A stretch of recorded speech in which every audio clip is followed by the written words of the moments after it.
Oba, oba, oba, rapaziada do nono ano, tudo em paz, tudo em cima. Como é que vocês estão? Tranquilo? Maravilha, maravilha, maravilha. Bom, então, hoje a gente começa um novo assunto, tá? É a independência da África e da Ásia. A Guerra Fria também na África e na Ásia. Então hoje, essa aula aqui agora, a gente vai dar uma contextualizada para vocês aí do que do que estava rolando, né? É, sobre esse assunto da África e da Ásia, o que estava permeando aí, as teorias e o porquê dessa independência, enfim, as coisas que estavam formando um contexto para esses movimentos. Certo, então a gente vai dar uma olhada aqui no caminho para as independências. Certo, a gente vai ver primeiro o que ficou aí para a gente entender de onde surge isso tudo, tá? Então vamos lá. Antes de mais nada, é bom lembrar que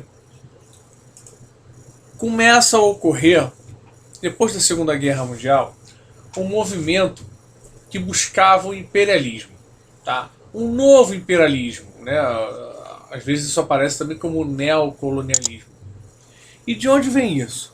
Bom, vem da necessidade das nações europeias que estavam fragilizadas economicamente e que começam então a retomar o caminho da sua reconstrução, de colonizarem, como colonizaram no século XVI, a partir do século XVI,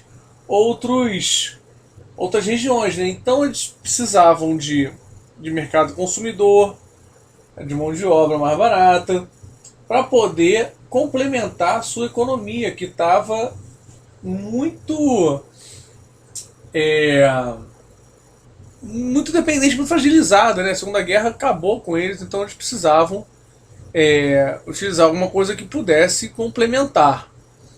Tá? E pensaram na África e na Ásia. Por que não? Né? Na cabeça deles, obviamente. Por que não? A gente ir lá para a África e para a Ásia, colonizar lá os povos e tal. E começam a ocupar esses países africanos, já começam a dividir esses países africanos, né? Coisa que foi feita lá no século XVIII. Lá no século XVIII não, desculpa, no século XIX, com a partilha da África e tal. Então eles começam a voltar, querer voltar os olhos para a África novamente, né? Querer voltar a praticar ali esse imperialismo mais forte que já foi praticado no século XIX, porque afinal de contas ainda eram colônias, né? Ainda eram colônias e o papel da colônia, a essência do colonialismo sempre foi a colônia servir a sua metrópole, complementar a metrópole e fazer de tudo para a metrópole, não para ela. Pois bem, nessa época também, eles começaram a usar, né, já no século XIX isso já foi utilizado, e muitos começam a utilizar esse imperialismo todo na África e na Ásia também, com a teoria do Darwin, do Charles Darwin. Eles pegam essa teoria da evolução, né, da evolução das espécies e tal, e vão aplicar isso de forma completamente equivocada e errada, né, querendo somente justificar a ação que eles estavam tomando na África. Porque na evolução das espécies, a África então seria uma espécie inferior à raça branca, né? E que por isso poderia ser dominada, estaria ali para isso, para servir e tudo mais. Era uma forma de tentar trazer um cientificismo, né, para aquela atitude deles. Falando, a gente faz isso, você é ciência, ó, tá vendo? Os caras são inferiores mesmo e tal. É claro que isso, pô, hoje em dia a gente sabe que isso não tem nada a ver, né? Isso aí não tem razão de ser esse pensamento. Mas eles usaram para justificar, né? Mas o que acontece é o seguinte, né? Essa justificativa por si só já não já não cola muito, principalmente com os africanos que estão lá que não querem. Né? E outra, a Segunda Guerra expõe uma contradição, a mesma contradição que acontece no Brasil, né? Que faz contribui muito pro fim do governo Vargas lá do Estado Novo do Vargas, que é o seguinte: na África, como tinham muitas colônias europeias, muitos africanos foram lutar na Segunda Guerra. Né? São colônias, são territórios de países europeus, então foram. É... Como é que é o nome que dá, gente? Recrutados, enfim, foram chamados, né? Foram recrutados para para lutar na guerra. E foram lá e lutaram e tudo mais. E só que aquela história de lutar na guerra pela liberdade dos povos, pela união, aquilo tudo que foi dito também na, na criação da ONU, né, de você juntar os povos e tudo mais, isso não se via na África, porque ao mesmo tempo que eles chamaram os africanos para lutarem pela liberdade dos povos, eles não viviam em liberdade. Eram colônias. Né? Lembra que eu falei isso no Brasil também, que os caras vão lá para fora lutar contra um governo, né, fascista e tal, e quando eles voltam, eles encontram no Brasil um governo de características fascistas, semelhantes àquele governo contra o qual eles lutaram e perderam muitos amigos e muitos brasileiros morreram. Então isso gera uma contradição muito grande. E na África não é diferente. Vai gerar também essa contradição aí na África. Outras coisas interessantes que acontecem são esses próximos da lista aí. Ó. O panafricanismo, que o pan significa todos, né? Uma tradução muito rasa, só para você entender. Então seria toda a África, assim como o pan-arabismo são todos os árabes. Né? A gente tem os jogos pan-americanos, né? São entre todos os países americanos. Então, o pan-africanismo trazia esse sentimento de união dos povos africanos, ou dos povos também de origem negra, né? De lutarem por suas liberdades, de serem livres, de lutarem contra a opressão que sofriam, a dominação que sofriam. Né? A negritude também, que é um conceito, né, que passou a ser muito utilizado a partir da década de 30, de valorizar, não só lutar contra a dominação, mas de valorizar a cultura negra. Né? De valorizar aquilo que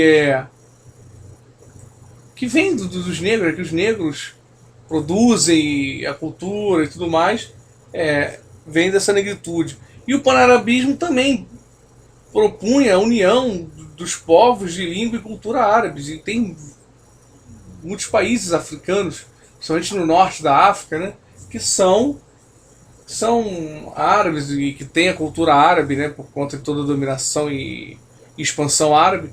Eles têm essa religião, língua, tradição árabe. E também, para finalizar todo esse caldeirão de coisas que vinham acontecendo na África, que faz com que esses povos se levantem, além dos problemas pontuais de cada país, isso era um pensamento geral, era um pensamento que influenciava muita gente, certo? Era um pensamento mais geral mesmo, de você fazer com que esses africanos começassem a entender a noção de nacionalidade, de nacionalismo, né, de nação e de lutar por seus países e por sua liberdade.